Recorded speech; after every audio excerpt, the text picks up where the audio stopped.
Hello kids, welcome है आपका इस वीडियो में बच्चों। और इस वीडियो में हम करेंगे 1 से 100 तक अपनी काउंटिंग। क्या करेंगे? 1 से 100 तक काउंटिंग। तो चलो स्टार्ट करते हैं। सबसे पहले मैं यूज कर रही हूँ बच्चों पर्पल कलर। 1 2 3 4 5 6 7 8 9 1 0 10 11 12 13 14 15 16 17 18 19 20 बच्चों 20। अब मैं यूज करूंगी पिंक कलर।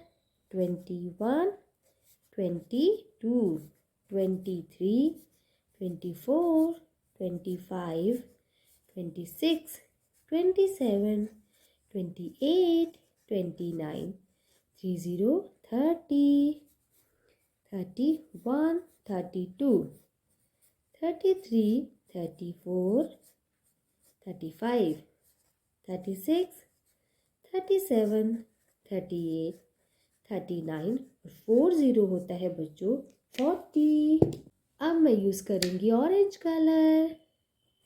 41 42 43 44 45 46 47 48 49 50 बच्चों 50 51 52 53 54 55 56 57 58 59 60 बच्चों 60।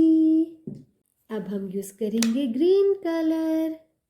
61 62 63 64 65 66 67 68 69 70 70 71 72 73 74 75 76 77 78 79 80 होता है बच्चों 80। अब मैं यूज करूंगी स्काई ब्लू कलर। 81 82 83 84 85 86 87 88 89 90 बच्चों 90 91 92 93 94 95 96 97 98 99 100 100। तो ये थी बच्चों हमारी काउंटिंग 1 से 100 तक। ये आपको भी तभी अच्छे से लर्न होगी जब आप इन्हें खुद से लिख के देखेंगे और इन्हें लर्न करेंगे। आशा करते हैं वीडियो आपको अच्छी लगी होगी। Bye bye kids.